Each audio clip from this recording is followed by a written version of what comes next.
The orbital station gleamed like a jewel against the darkness of space. Inside the grand ceremonial hall, representatives from dozens of worlds gathered to celebrate 5 years of peace. The frontier wars were over, and humanity had emerged victorious alongside their unlikely allies. Han Ji-won stood near the observation window, watching Earth rotate slowly below. She wore a formal white dress that marked her as part of the diplomatic corps. On her finger, an engagement ring caught the light. 3 years she had worn it. 3 years since General Kang Tae-yang had asked her to marry him in front of cameras and dignitaries from across the galaxy. "You should be standing with me," a voice said behind her. Tae-yang appeared in his full military uniform, medals gleaming on his chest. His face was handsome but cold, like carved marble. "The ceremony begins in 20 minutes. Ji-won turned to face him. "I needed a moment to think. This renewal of the coalition treaty is important. We cannot afford mistakes." Tae-yang's jaw tightened. "There will be no mistakes. I have reviewed the security protocols personally, though I still question why we allow so many non-humans access to our primary orbital station." "They are our allies," Ji-won said carefully. She had learned over the years to choose her words with precision around her fiancé. "The Lupari forces helped us win the siege of Andromeda Station. Without them, thousands more humans would have died." Yes, the wolf people and their enhanced combat abilities." Tae-yang waved his hand dismissively. "They were useful tools, but the war is over now. We must think about humanity's future, not dwell on past necessities." Ji-won felt something cold settle in her stomach, but before she could respond, an aide approached them. "General Ambassador, the ceremony is beginning. Please take your positions." The hall filled with beings from across the galaxy. Humans, in formal attire, stood alongside scaled reptilian Vex, the crystalline Shar, and dozens of other species. But it was the Lupari delegation that drew Ji-won's attention.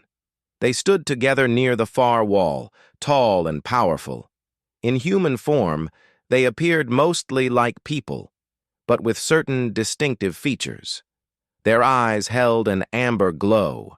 Their movements carried a predatory grace, and when they spoke, their voices held a resonant quality that seemed to vibrate in the chest. At the center of their group stood someone Ji-won had never seen before. He was taller than the others, with strong shoulders and dark hair that fell to his collar. His face was striking, with sharp features and those distinctive amber eyes. He wore traditional Lupari ceremonial clothing, dark leather marked with silver symbols. "That is Wu Jin," whispered Da-un, Ji-won's assistant, who had appeared at her elbow, "the son of the pack leader. He arrived this morning from their home world." Ji-won found herself staring. There was something about him that commanded attention. Not the cold authority that Tae-yang wielded, but something warmer, more vital. As if he sensed her gaze, Wu Jin turned and looked directly at her.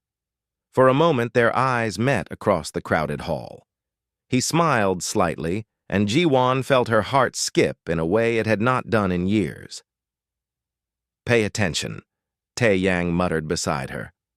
"The ambassador from the Shar Collective is speaking." Ji-won forced herself to focus on the ceremony. Representatives from each species came forward to pledge their continued cooperation. When the Lupari pack leader spoke, his words were full of honor and loyalty. He spoke of the bonds forged in battle, of trust earned through shared sacrifice. Tae-yang shifted beside her, impatient. Ji-won knew her fiancé disliked these long ceremonies. He was a man of action, not words. It was one of the things she had initially admired about him, but lately she had begun to notice how little patience he had for diplomacy, for the careful work of maintaining peace. After the ceremony ended, Ji-won was immediately surrounded by officials. As the primary xenobiologist assigned to the coalition, she had responsibilities to dozens of different delegations. She spent the next 2 hours moving through the crowd, answering questions, smoothing over minor cultural misunderstandings, and representing humanity's commitment to the Alliance. It was exhausting work, but work she loved. Ji-won had always been fascinated by other species, by the incredible diversity of life in the galaxy. Her research had helped establish many of the protocols that allowed different species to work together safely. Ambassador Han. The voice was deep and warm, with that distinctive Lupari resonance. Ji-won turned to find Wu Jin standing before her. Up close, he was even more striking. "I am Wu Jin. My father asked me to introduce myself. I will be staying on the station for the next several months as part of the cultural exchange program." "Yes. I am familiar with the program. I helped design it." Ji-won extended her hand in the human gesture of greeting. Wu Jin took it, and she felt a strange warmth where their skin touched. His hand was strong but gentle. "Then we will be working together," Wu Jin said. "I look forward to learning more about human culture, and perhaps teaching you about ours." "I would enjoy that. The Lupari culture is fascinating. Your sense of honor, your pack bonds, your connection to lunar cycles. There is so much we still do not understand." Wu Jin's smile widened. "Most humans are not so interested in understanding. They see us as useful warriors, nothing more." Ji-won felt a flush of shame, thinking of Tai Yang's earlier words. Not all humans think that way. Some of us believe that understanding each other is the foundation of true alliance. "Ambassador Han." Tai Yang's voice cut through their conversation like a blade. He appeared at Ji-won's side, placing a possessive hand on her lower back. "You have been monopolizing my fiancé's time, Lupari."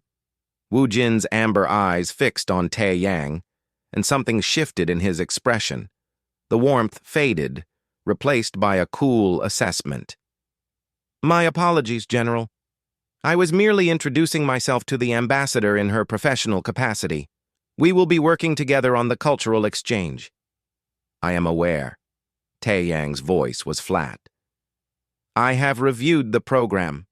I have concerns about some of the proposed interactions." "Concerns?" Ji-won turned to look at her fiancé. "What concerns?" "We submitted the full proposal months ago. It was approved by the Coalition Council. I have concerns about security, about allowing so much access to human facilities and personnel." Tai Yang's hand tightened on her back. "But we can discuss this later, in private." The tension in the air was thick enough to cut. Wu Jin bowed slightly, a gesture of respect that somehow also conveyed his lack of fear. "I look forward to our collaboration, Ambassador Han. General." He turned and walked away, moving through the crowd with fluid grace. "That was rude," Ji-won said quietly to Tai Yang. "He is the pack leader's son. We cannot afford to insult him." "I do not care who his father is." Tai Yang's voice was hard. "I do not trust them, any of them. They may have helped us win the war, but that does not make them our friends." Ji-won pulled away from his touch. "They are our allies, Tai Yang, and more importantly, they are people, not tools to be used and discarded." Tai Yang's eyes narrowed. "You are too soft, Ji-won, too idealistic.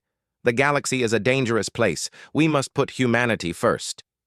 "Humanity first does not mean humanity only." Ji-won met his gaze steadily. "That is the difference between strength and tyranny." For a moment, something dangerous flashed in Tai Yang's eyes. Then he smiled, but it did not reach his eyes. "We will discuss this later. For now, smile and play your part. We have appearances to maintain." Ji-won smiled, but inside something had shifted. As Tai Yang led her through the crowd, she found her gaze drawn back to where Wu Jin stood with his delegation. He was watching her, those amber eyes filled with an expression she could not quite read. The ceremony ended, and the guests began to disperse. Ji-won's mind churned with thoughts she had been avoiding for months. Questions about her engagement, about her future, about what she really wanted from life. 3 years she had worn Tai Yang's ring. 3 years of careful diplomacy, of being the perfect political partner. But when had she last felt truly alive? When had she last felt that spark of genuine connection? As she prepared to leave the hall, Dayun approached with a data pad. Ambassador, the first session of the cultural exchange is scheduled for tomorrow morning. You will be conducting a tour of the Lupari quarters. Tomorrow? That seems fast. The pack leader requested it personally. He said his son was eager to begin the work. Dayun paused. Is something wrong? Ji-won looked at the ring on her finger, then back toward where Wu Jin had stood. No, she said slowly. Nothing is wrong. Inform the Lupari delegation that I will meet them at the scheduled time. But as she left the hall, Ji-won could not shake the feeling that everything was about to change. The Lupari quarters were located in the eastern wing of the orbital station, designed specifically to accommodate their needs. As Ji-won approached the entrance the next morning, she could hear unfamiliar sounds echoing from within. Rhythmic drumming, voices raised in what might have been song or prayer, and underneath it all, something that made her skin prickle with awareness.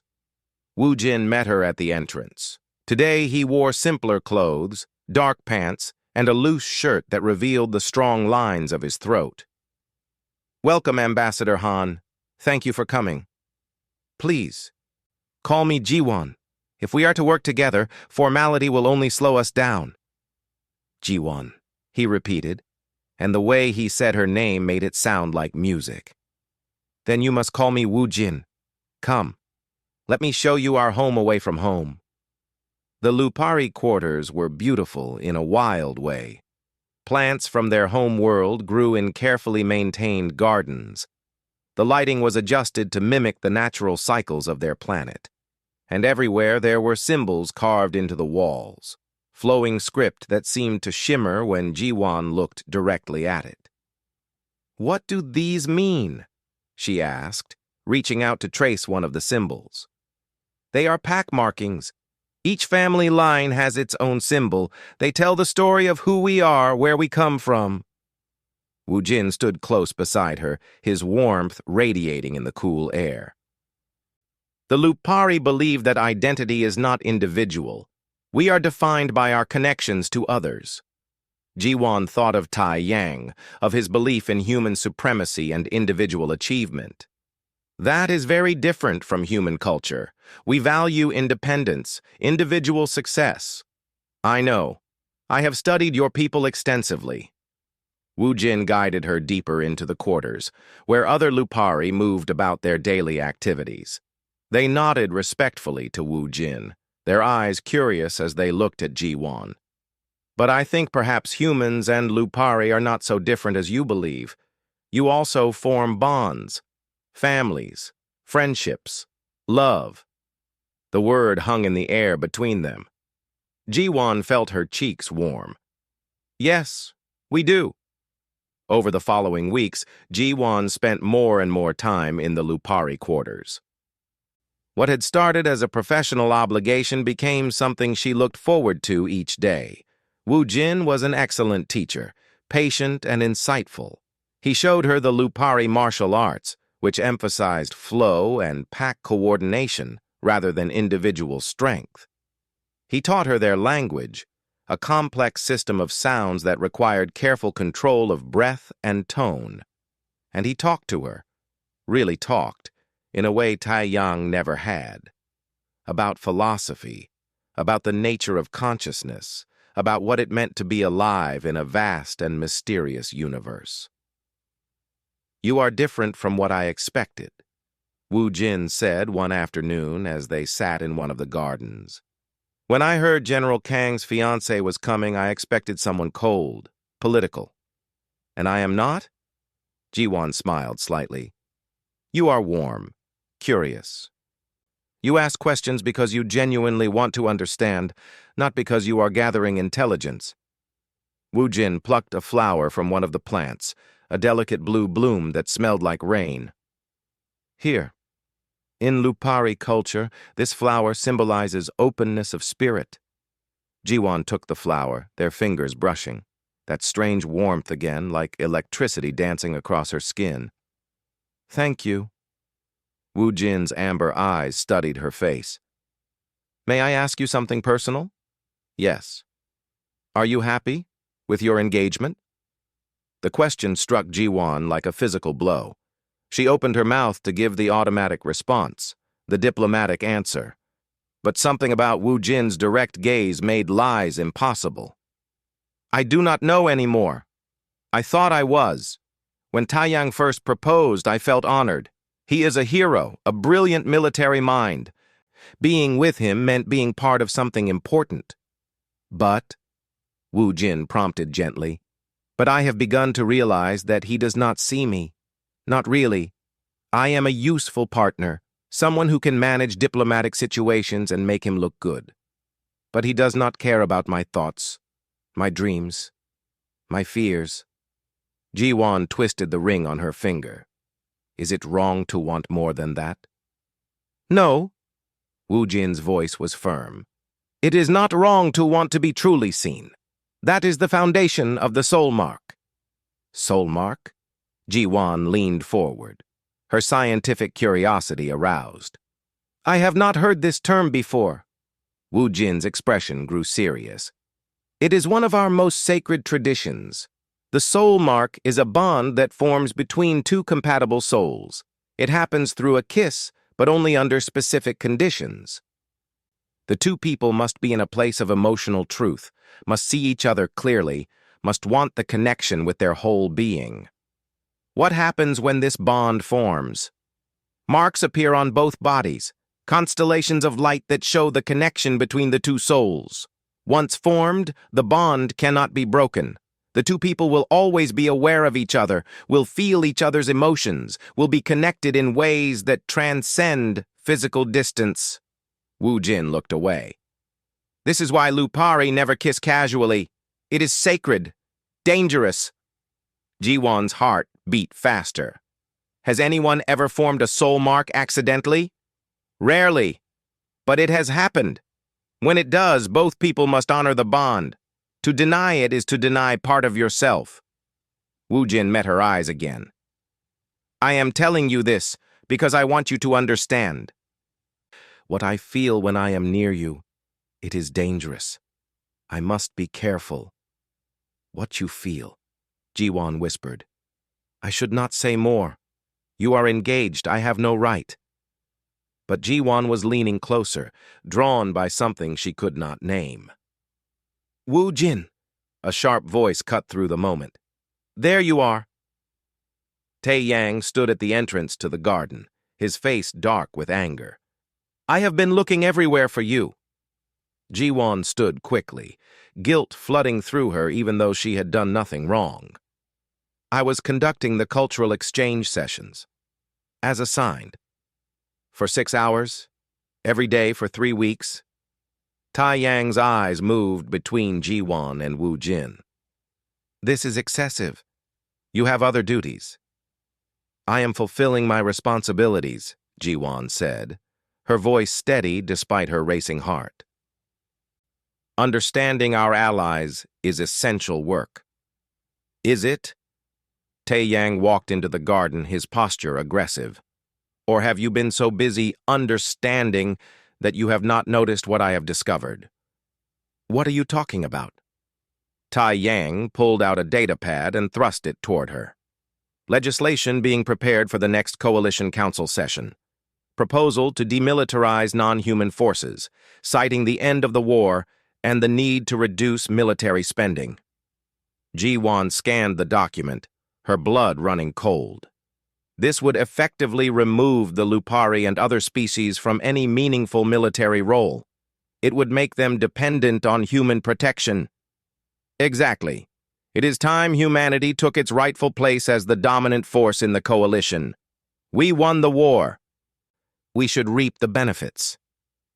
We won the war together, Wu Jin said quietly, but his voice carried an edge like a blade. Lupari blood was spilled alongside human blood, and we are grateful for your service. Tai Yang's tone made it clear he was anything but grateful. But gratitude does not mean equality. Humans have proven ourselves superior in technology, strategy, and leadership. The coalition will be stronger with clear hierarchy. Ji-won felt sick.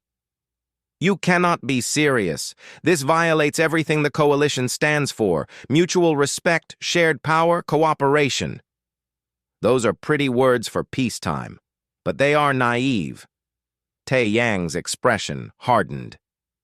I thought you understood this, Ji-won. I thought you were practical enough to see the truth. We must put humanity first.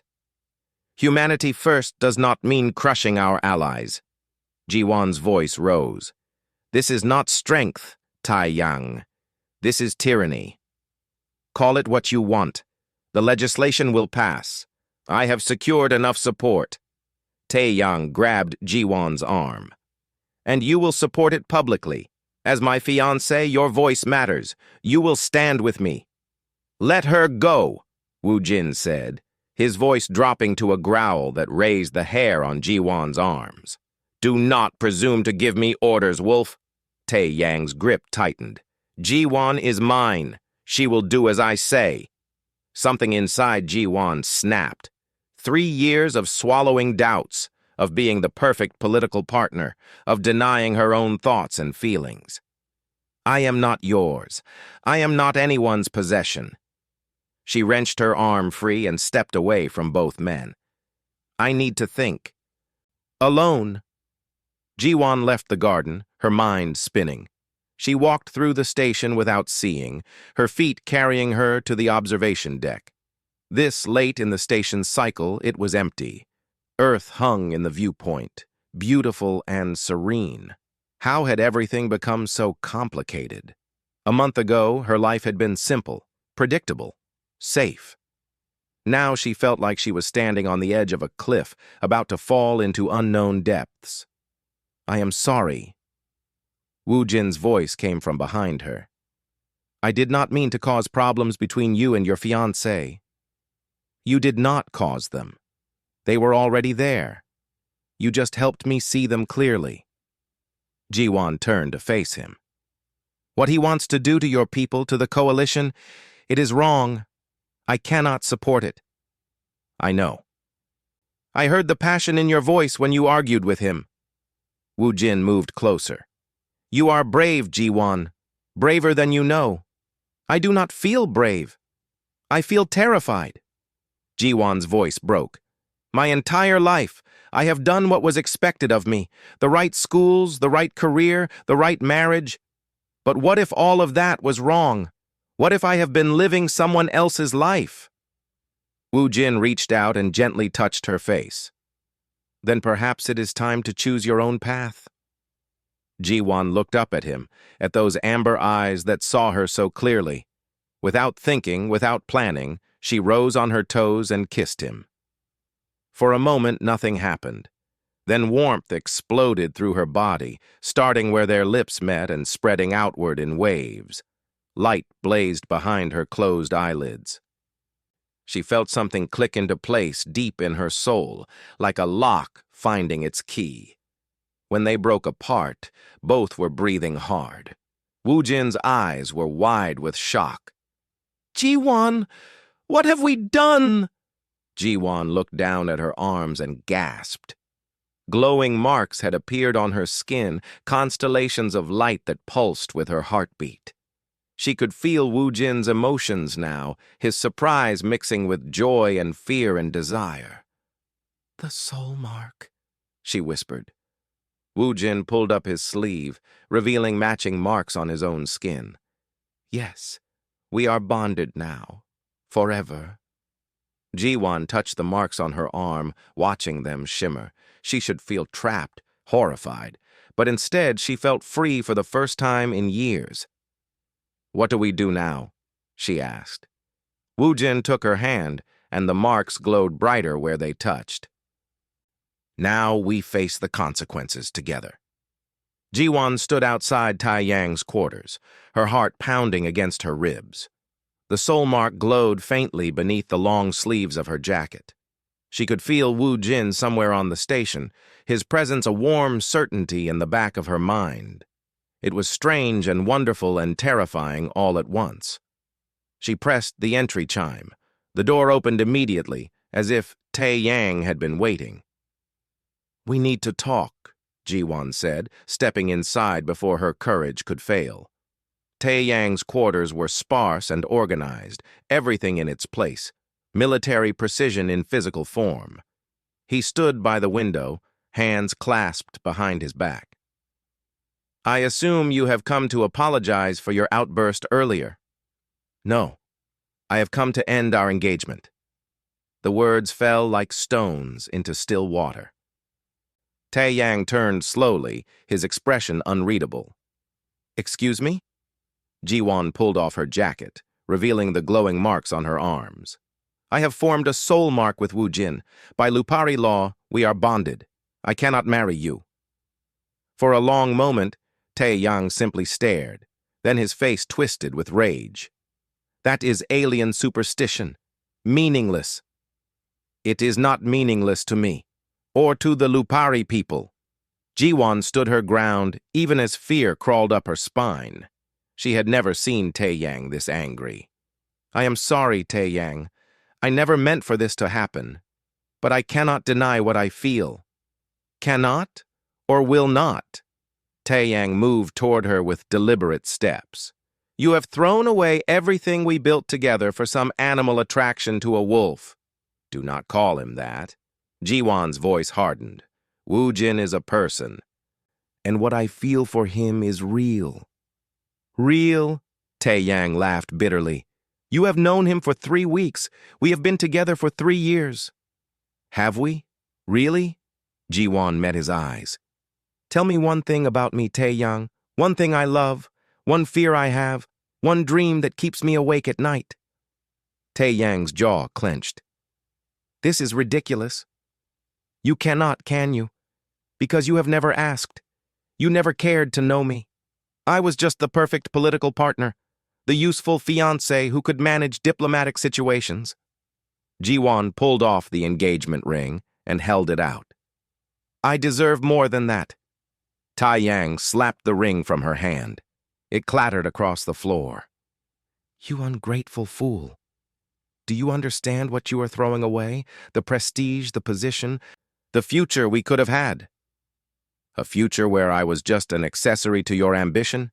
No, thank you." "I will not accept this." Tai Yang's voice dropped dangerously low. "I will bring charges against Wu Jin, violation of diplomatic protocols, using alien abilities to manipulate human officials. By the time I am finished, he will be sent back to his home world in disgrace." "You would not dare.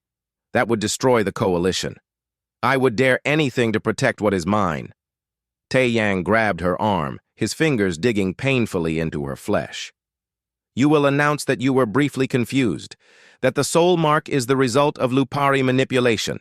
You will stand by my side and support my legislation, or I will destroy him." Jiwon wrenched her arm free. The soul mark blazed bright, and she felt Wu Jin's alarm echo through their bond. "I will do no such thing. And if you bring false charges, I will testify to the truth. The Coalition Council will believe me." "Will they? When they learn you have been sneaking off to spend hours alone with him? When they discover you kissed him while engaged to me?" Tai Yang's smile was cruel. "At best, you will look like a lovesick fool. At worst, like a traitor to humanity." Jiwon felt the trap closing around her, but then she felt something else. Wu Jin's presence, growing stronger, his courage flowing through their bond, strengthening her own. "Do your worst," she said quietly. "I will not lie for you." She turned and walked out, leaving the ring on the floor behind her. The next 3 days were a nightmare. Tai Yang moved quickly, calling for an emergency session of the Coalition Council. Ji-won found herself at the center of a political firestorm. Representatives from dozens of worlds gathered in the council chamber.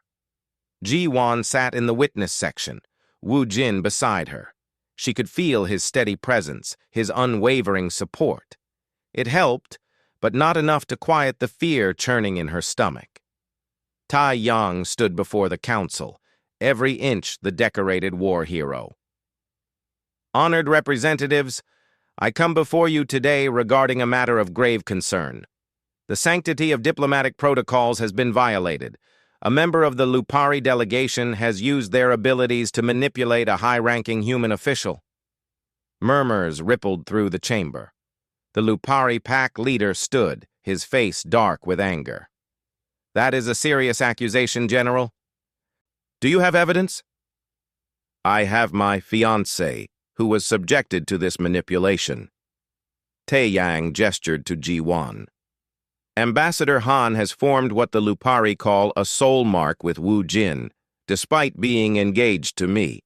This bond was created without her full understanding of the consequences. That is not true, Ji-won said, standing. Her voice carried through the chamber, steady despite her nerves. I knew what the soul mark was. Woo-jin explained it to me in detail. What happened was not manipulation. It was choice. Tae-yang's expression hardened. You were confused, overwhelmed by alien influence. I was not confused. I was finally seeing clearly. Ji-won looked around the chamber at all the representatives watching her. General Kang does not bring this charge because he cares about diplomatic protocols. He brings it because I refuse to support his legislation to demilitarize non-human forces. Another ripple of murmurs, louder this time. The Vex representative leaned forward. Is this true, General? You have proposed such legislation? I have proposed sensible reforms to ensure efficient use of military resources, Tae-yang said smoothly. But that is not relevant to this hearing. It is entirely relevant, Ji-won continued. This hearing is not about justice. It is about punishing me for refusing to be a silent partner in dismantling the coalition's principles. The Shar representative spoke, her crystalline voice chiming. Perhaps we should hear from both parties about how this soul mark formed. General, you claim manipulation. Ambassador Han claims choice. The truth must be established. Woo-jin stood beside Ji-won. I will gladly explain everything. But first, I must address a more fundamental question. General Kang speaks of violation. But what is truly being violated here? Ambassador Han's right to choose her own path? Or the general's sense of ownership over another person? How dare you? Tae-yang snarled. Ji-won is my fiancé. Was, Woo-jin corrected calmly. She returned your ring. She made her choice. You simply refused to accept it. Because her choice was manufactured by you. You seduced her with alien tricks. I fell in love with her. Woo-jin's voice rang out clear and strong. And she fell in love with me. The soul mark does not create feelings that do not already exist. It only reveals what is already true. The chamber erupted in arguments. Some representatives sided with Tae-yang, calling for Woo-jin's expulsion. Others questioned why a broken engagement required council intervention. The debate raged for hours. Finally, the council leader called for order. This matter is unprecedented. We must consider all aspects carefully. General Kang, you have called for formal charges. What specifically do you accuse Woo-jin of doing? I accuse him of violating Ambassador Han's autonomy through use of Lupari bonding rituals, and I challenge him to an honor duel to settle this matter. Silence fell. A challenge to honor duel was serious business, governed by ancient protocols that predated the coalition itself. If Woo-jin accepted, they would fight. The winner would be considered in the right by tradition. I accept, Woo-jin said without hesitation. No, Ji-won grabbed his arm. You do not have to do this. Woo-jin looked down at her, his amber eyes soft. Yes, I do. not just to defend my honor, but to defend yours. He has called your autonomy into question. I will not stand for that. The pack leader spoke. If my son has accepted, then the duel will proceed according to tradition. 3 days from now, in the ceremonial arena, weapons of each party's choosing, fight continues until surrender or incapacity. Tai Yang smiled coldly. Excellent. I look forward to putting this wolf in his place. That night, Ji-won could not sleep.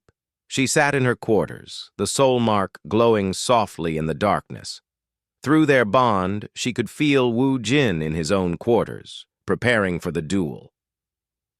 You are afraid. His voice came through the bond, a whisper in her mind. Of course I am afraid. What if you lose? What if Tai Yang hurts you? Then I lose.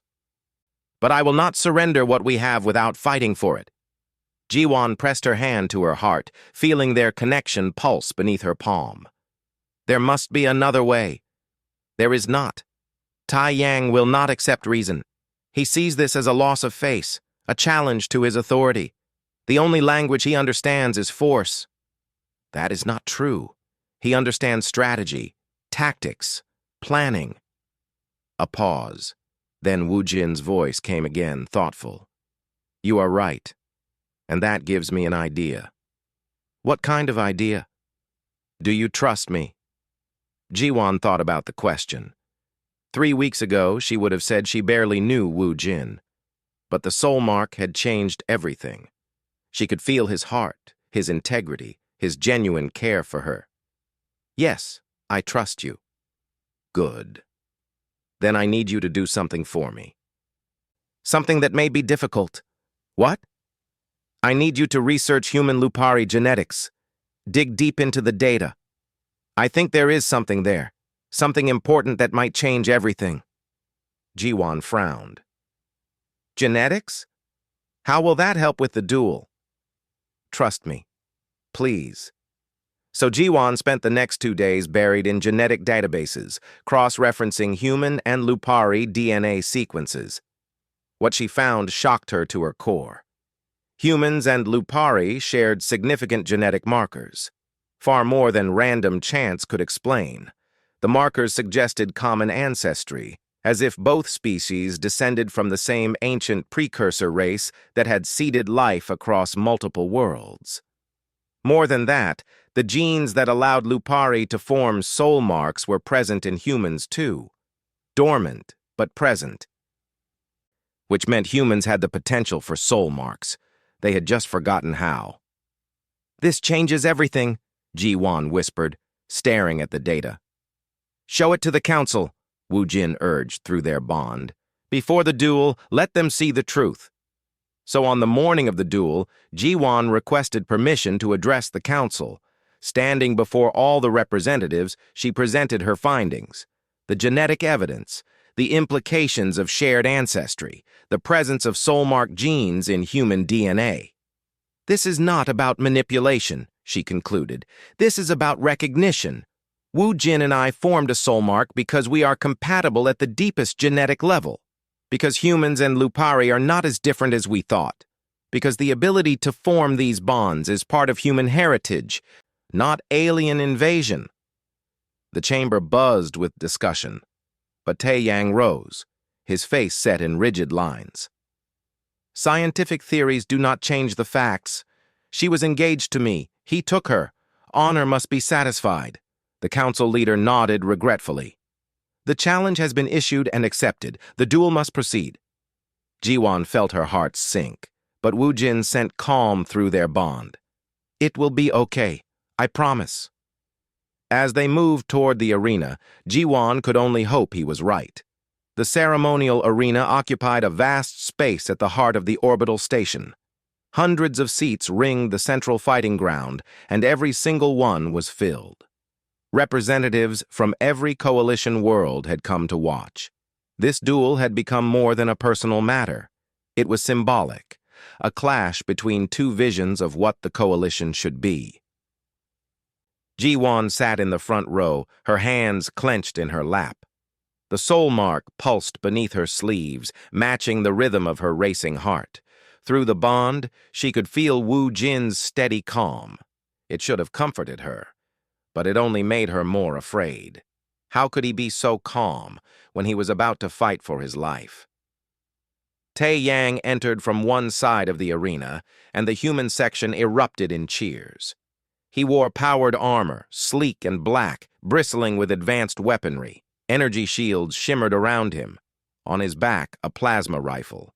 At his sides, tactical knives that could cut through steel. He looked like what he was, a perfect human weapon, honed by years of war. Wu Jin entered from the opposite side. He wore simple leather fighting gear that left his arms bare, showing the glowing soul mark. He carried no guns, no advanced technology. Just a pair of curved blades, traditional Lupari weapons passed down through his family line. The Lupari section cheered, but their voices were fewer, quieter. The council leader stood and spoke, her voice amplified throughout the arena. This duel is sanctioned under the ancient laws of honor combat. It will continue until one party surrenders or is rendered unable to fight. Lethal force is permitted but not required. May both fighters show courage and skill. Tae Yang and Wu Jin moved to the center of the arena. They faced each other, and Ji-won saw the contempt in Tae Yang's eyes. "Last chance to surrender, Wolf," Tae Yang said. "Go back to your home world. Leave Ji-won alone. I might let you keep your dignity." Wu Jin's expression remained calm. "I fight for her right to choose, not for possession of her, but for her freedom. That is something you will never understand." Touching. Let us see how noble you feel when you are bleeding on the ground. The signal chimed. The duel began. Tae Yang moved first, activating his armor's speed boosters. He blurred across the arena, plasma rifle rising. Energy bolts screamed through the air toward Wu Jin, but Wu Jin was already moving. He dropped low, rolling beneath the shots, his body flowing like water.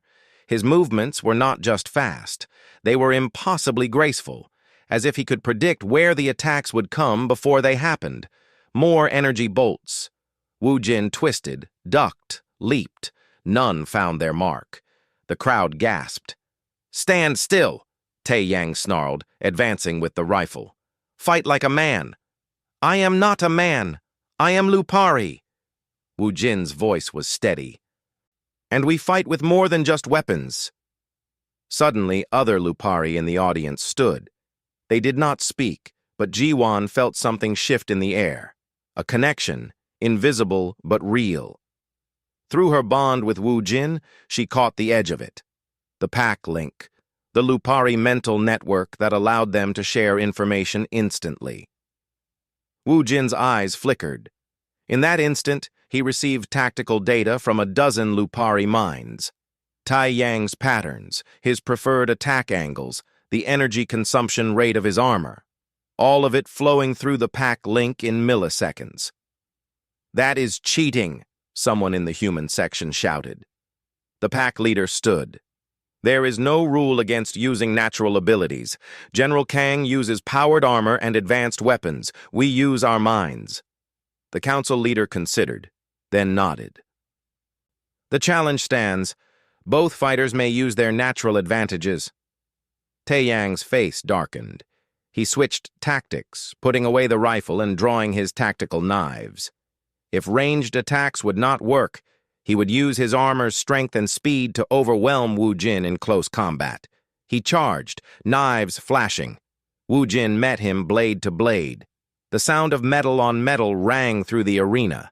They moved in a deadly dance, attack and counter, strike and parry. Tae Yang's armor gave him power, but Wu Jin's natural speed and the pack-link guidance made him nearly impossible to hit cleanly. "You cannot win," Tae Yang hissed as they circled each other. "I have trained for war. You are just a diplomat's son playing soldier." "Perhaps." Wu Jin's breathing was steady despite the exertion. "But I have something you do not." "What?" "Your animal tricks?" "Purpose." I fight for something beyond myself. You fight only for pride."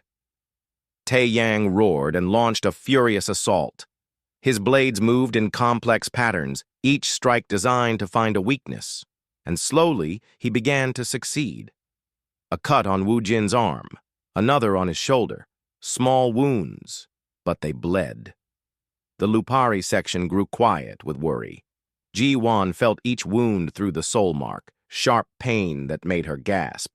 "He is losing," she whispered to Da-un beside her. "Maybe. But look at the general. He is breathing hard. The armor is powerful, but it drains energy quickly." It was true.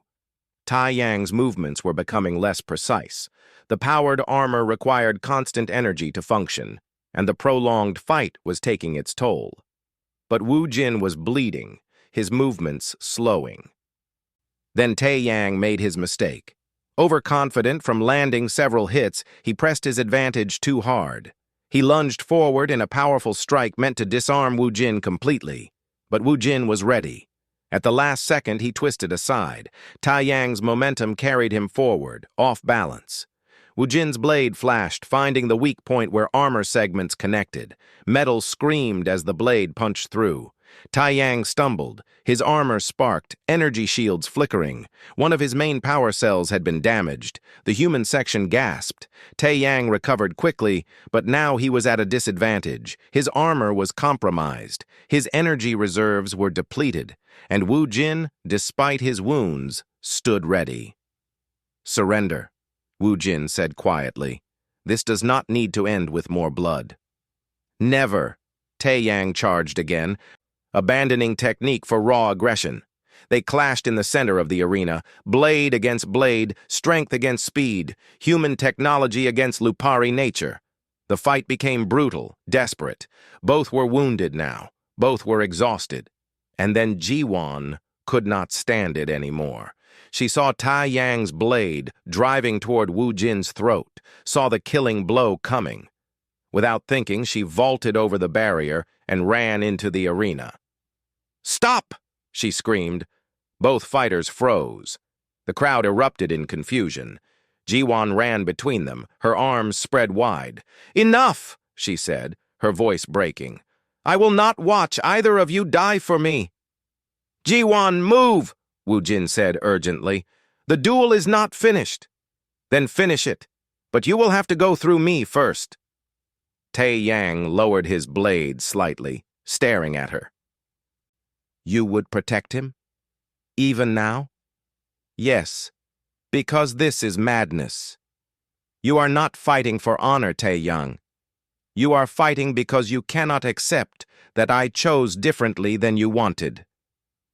Ji-won turned to address the entire arena, her voice rising.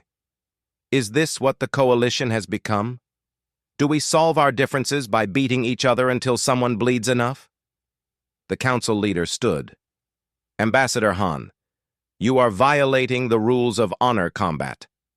"Good, because these rules are wrong." Ji-won's hands shook, but her voice was steady. "I have presented evidence that humans and Lupari share common ancestry, that we are not as different as we believe. But what does it matter if we still solve our problems with violence?" "She makes a valid point," the Shah representative said. "This duel has revealed something. Not about who is right or wrong, but about how we treat each other." The Vex representative nodded. "The ambassador chose to form a bond with someone from another species. In my culture, this would be celebrated as proof that our coalition truly works." Other voices joined in, not all supportive, but enough to create doubt. The certainty that had driven the duel began to crumble. Tae Yang looked around the arena, seeing his support waver, his face twisted with rage. "No, this is not how this ends. She is mine. I will not be humiliated like this." He raised his blade and lunged, not at Wu Jin, but at Ji-won. Everything happened in an instant. Wu Jin moved, impossibly fast, putting himself between Ji-won and the blade. The soul mark blazed with brilliant light, brighter than it had ever shone before. A barrier of pure energy erupted from the marks, surrounding both Ji-won and Wu Jin. Tae Yang's blade struck the barrier and shattered. The feedback threw him backward. He crashed to the arena floor, his damaged armor sparking and failing. Silence. Then uproar. "What was that?" someone shouted. "The soul mark," the pack leader said, his voice full of awe. "I have heard legends, but never seen it. When a bonded pair is threatened, the mark can manifest as protection." Ji-won stared at her arms. The glowing marks were fading back to their normal intensity, but she could still feel the power humming beneath her skin. "I did not know it could do that." "Neither did I," Wu Jin admitted. "But I am grateful." Coalition security rushed into the arena, surrounding Tai Yang. The council leader's voice rang out. "General Kang, you have attacked a diplomat under council protection. You have violated the rules of honor combat by targeting a non-combatant. By the authority vested in me, I am placing you under arrest." Tae Yang struggled as security lifted him. "This is not over. None of this is over. She chose an animal over humanity. You will all see. The coalition will fall because of weakness like this." "Remove him," the council leader ordered. As Tai Yang was dragged from the arena, still shouting, Ji-won felt the tension drain from her body. Her legs gave out, but Wu Jin caught her, holding her steady. "It is over," he murmured. "You are safe." Ji-won looked up at him, at this person she had known for such a short time but who felt like home. "What happens now?" "Now we face whatever comes next. Together." The arena erupted in mixed reactions. Some cheered, some shouted in anger, some simply sat in stunned silence. But Ji-won barely heard any of it. She stood in Wu Jin's arms, the soul mark glowing softly between them, and felt the first stirrings of real peace. The council leader called for order. "This matter is clearly more complex than a simple duel can resolve. We will reconvene in 3 days to discuss next steps. Until then, this session is adjourned." As the crowd dispersed, Ji-won and Wu Jin walked out of the arena together. They said nothing, but through their bond, everything important was communicated. Relief, joy, love, and underneath it all, hope for a future they would build together. Behind them, in the shadows of the arena, those who had supported Tai Yang gathered. Their faces were dark with resentment. The battle might be over, but the war for the coalition's soul was just beginning. 3 months had passed since the duel. Ji-won stood in her new quarters looking out at the stars. The space was smaller than what she had before, but it was hers in a way the old diplomatic suite never was. Personal. Real. Decorated with Lupari art alongside human mementos, a physical representation of the life she was building. Behind her, Wu Jin entered, carrying 2 steaming cups of tea. "You are thinking too loudly again. I can feel it through the bond." Ji-won smiled and accepted the cup. "Sorry, just reflecting on how much has changed." "Regrets?" "Not one." She took his free hand, their soul marks touching and creating that familiar warm glow. "Though I admit I never expected my life to become this complicated." The political aftermath of the duel had been intense. Tai Yang had been stripped of his military command and removed from the coalition council. He had vanished shortly after, and rumors said he was gathering supporters among human colonies on the Outer Rim. Extremists who believed humanity should dominate the galaxy alone. But that was a problem for another day. For now, Ji-won focused on the work that truly mattered. Her genetic research had revolutionized xenobiology. The discovery that humans and Lupari descended from common ancestors had sparked intense scientific interest.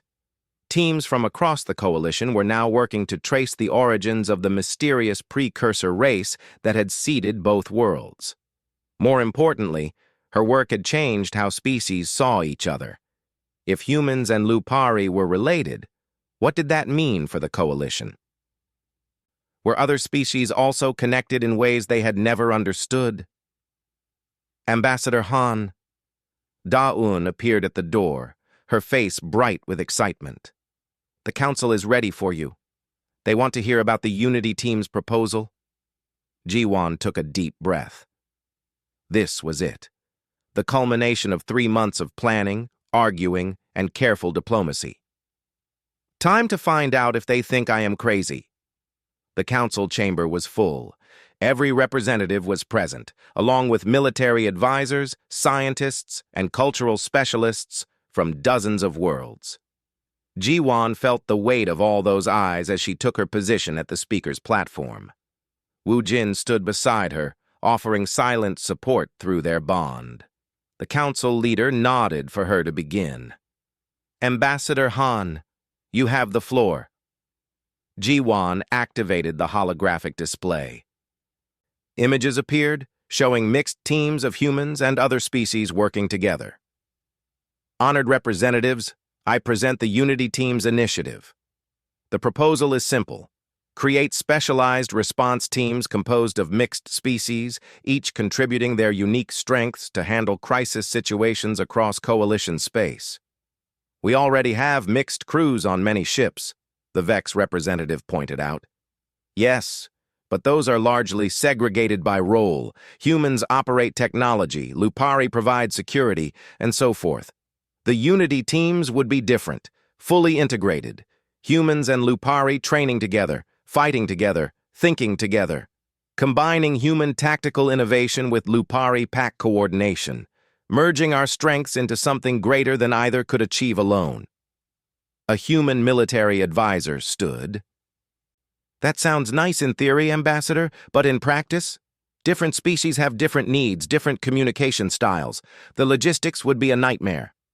Woo-jin stepped forward. Which is why we have already run a pilot program. For the past month, a small team of volunteers has been training together. Perhaps they should speak for themselves. The chamber doors opened. 6 figures entered, moving in perfect synchronization. 3 humans and 3 Lupari, all wearing matching uniforms that bore both human and Lupari symbols.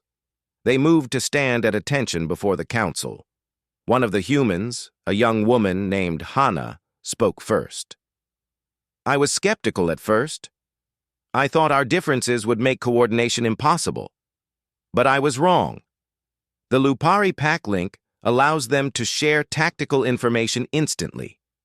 When they extended that link to include us humans through communication devices, our response times improved by 40%. A Lupari male named Kong Dai continued. And human creativity and problem-solving pushed us to think beyond traditional approaches. In simulation after simulation, our mixed team outperformed pure human or pure Lupari teams by significant margins. The holographic display showed footage of the team in action, running complex tactical scenarios, responding to simulated disasters, coordinating across hostile terrain. The synergy was undeniable. Where humans analyzed and planned, Lupari acted with instinctive coordination. Together, they were formidable. Impressive, the Shah representative said, but 6 volunteers do not prove the concept can scale. You are right, Ji-won agreed, which is why we are proposing to start small. 5 Unity teams to begin with, each consisting of 10 members from mixed species. They would serve as rapid response forces, handling situations that require both tactical thinking and combat capability. We would monitor their performance for 6 months before deciding whether to expand the program. Debate erupted. Some representatives were enthusiastic, seeing the potential for stronger coalition bonds. Others were cautious, worried about the practical challenges. A few were openly hostile, echoing Tai Yang's old arguments about human supremacy. The discussion continued for hours. Ji-won answered every question, addressed every concern. She showed data, presented case studies, and appealed to both logic and emotion. Woo-jin provided insight into how Lupari culture could adapt to integrated teams. Finally, the council leader called for a vote. All in favor of approving the Unity team's pilot program? Ji-won held her breath. One by one, representatives indicated their positions. It was close, very close. But when the final count came in, the initiative passed by a narrow margin. Relief flooded through Ji-won. Woo-jin squeezed her hand, his joy flowing through their bond. They had done it. As the council adjourned, representatives came forward to congratulate them or voice concerns. Ji-won handled each interaction with practiced diplomacy, but inside, she was exhausted. "Come," Woo-jin said quietly when the crowd finally thinned. "You need rest." They walked through the station corridors, comfortable in their silence. Through the bond, Ji-won felt Woo-jin's contentment, his pride in what they had accomplished. It was a strange thing, being connected to another person so completely. But she had grown to love it. Back in their quarters, Ji-won collapsed onto the couch. Did we really just convince the council to fundamentally restructure how coalition forces operate? We did, though the hard part is still ahead, making it actually work. Woo-jin sat beside her, pulling her close. But if anyone can do it, you can. We can, Ji-won corrected. I could not have done any of this without you. They sat together, watching the stars drift past the viewport. After a while, Woo-jin spoke. There is something I need to tell you. What? I can feel something different through our bond, something new. He placed his hand gently on her stomach. I think you are carrying a child. Ji-won froze. What? How can you tell? The soul mark connects us deeply. I can sense changes in your body chemistry, your emotional state. And for the past few days, something has been different. Woo-jin's amber eyes were warm with wonder. We should confirm it medically, of course, but I am certain. Ji-won's hand joined his on her stomach. A baby, half human, half Lupari, the first natural hybrid between their species. Is that even possible? I thought different species could not have children together. Normally, no, but humans and Lupari share so much genetic heritage, and the soul mark creates changes at a cellular level, bringing us even closer together. Woo-jin smiled. It seems our bond goes deeper than anyone imagined.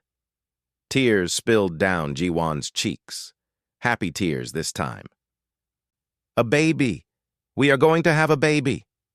They held each other, both overwhelmed by the news. Through their bond, joy and fear and love and hope all tangled together. The next day, medical scans confirmed what Woo-jin had sensed. Ji-won was indeed pregnant.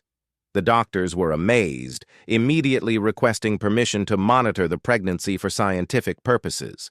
The child would be unique, carrying traits from both species in ways that had never been seen before. News of the pregnancy spread quickly through the coalition. Reactions were mixed. Some saw it as beautiful proof that different species could truly unite. Others viewed it with suspicion or outright hostility. But for Ji-won and Woo-jin, the opinions of others mattered less than the life growing between them. Weeks passed. The Unity teams began their training, bringing together individuals who had never imagined working so closely with other species. There were challenges and setbacks, moments of frustration and doubt. But slowly, bonds formed. Trust developed. The teams started to function as true units. Then came the test no one had anticipated. An emergency transmission reached the orbital station. A hostile force had entered Coalition space, a fleet of ships from a previously unknown species. They called themselves the SEC, and their message was simple: surrender or be destroyed. They viewed the Coalition's diversity as weakness, proof that scattered species could never stand against a unified force. The Coalition military scrambled to respond, but they were caught off guard. The SEC were technologically advanced and ruthlessly efficient. Within days, 3 outer colonies fell. Panic spread across Coalition space. The Council convened in emergency session. Military advisors proposed various defensive strategies, but none seemed adequate. The SEC were too strong, too organized. We need something they are not expecting, Jiwan said during one particularly heated debate. We need to show them that our diversity is not weakness, but strength. What are you suggesting? The council leader asked. Send the unity teams. Let them be the first response to the SEC advance. Show these invaders what humans and Lupari can accomplish together. The military advisors protested. The unity teams were barely trained, meant for crisis response, not full-scale military operations. But time was running out, and conventional forces were failing. Finally, the council agreed.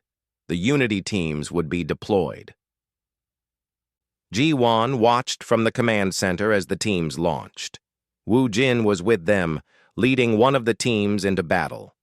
Through their bond, she felt his determination, his focus.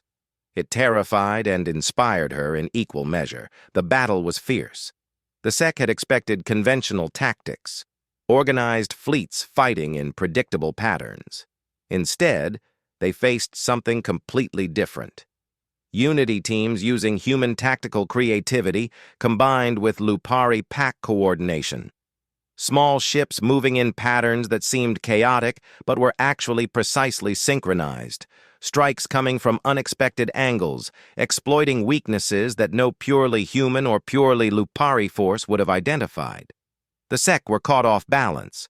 Their advantage in raw power meant nothing against opponents who refused to fight the way they expected. When one unity team found themselves surrounded, they did not retreat. Instead, they adapted, using a strategy that combined human defensive formations with Lupari offensive strikes. They not only survived, but captured a SEC vessel intact. The information recovered from that ship changed everything. The SEC were not invincible. They were powerful but rigid, unable to adapt quickly to unexpected situations. Their unity came from enforced conformity, not true cooperation. Armed with this knowledge, coalition forces rallied. Unity teams spearheaded counterattacks, their mixed species coordination proving decisive. Within 2 weeks, the SEC invasion was repelled. The hostile fleet retreated, having learned a costly lesson about underestimating diversity. When the Unity teams returned to the orbital station, they were greeted as heroes. Representatives from every coalition world came to honor them. Ji-Wan stood in the crowd, watching Wu Jin emerge from his ship. He was exhausted and injured, but alive. Their eyes met across the landing bay, and through their bond, she felt his overwhelming relief and love.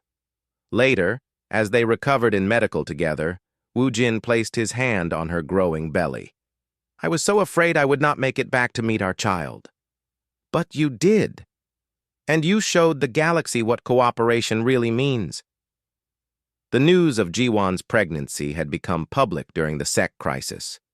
She was now 4 months along, and scans showed a healthy baby with characteristics of both species. The child would have amber eyes like the Lupari, but human facial features, enhanced physical abilities, but human creativity, a perfect blend. What should we name them? Wu Jin asked, his fingers tracing patterns on her stomach where the baby moved.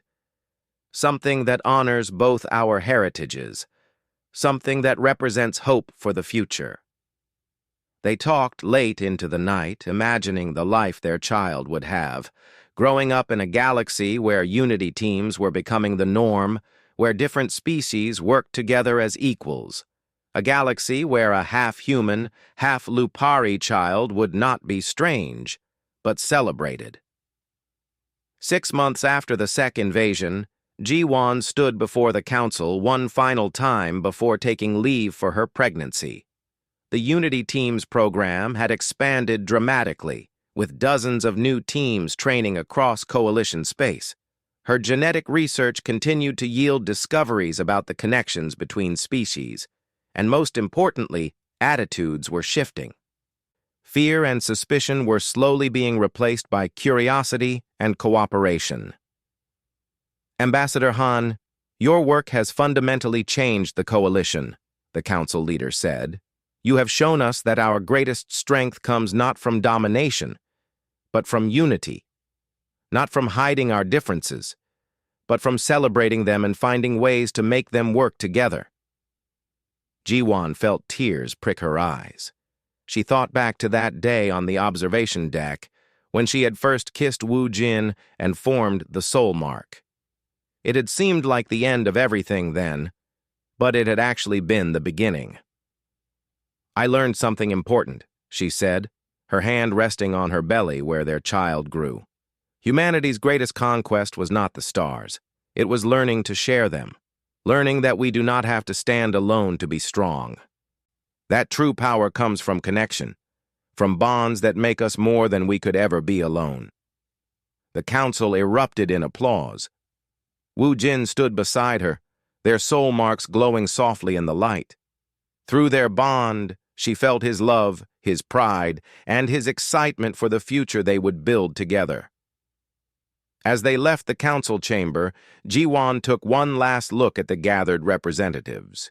Humans, Lupari, Vex, Shar, and dozens of other species, all different, all working together, all part of something greater than themselves. She had started this journey as General Kang Tae-yang's fiancée, a role that had felt like a cage. One kiss from a Lupari warrior had shattered that engagement, but it had also freed her to become who she was always meant to be, not just an ambassador, not just a scientist, but a bridge between worlds, proof that love and cooperation could transcend any boundary. And soon, a mother to a child who would carry that message in their very DNA. Jiwon smiled, took Woo Jin's hand, and walked toward their future together.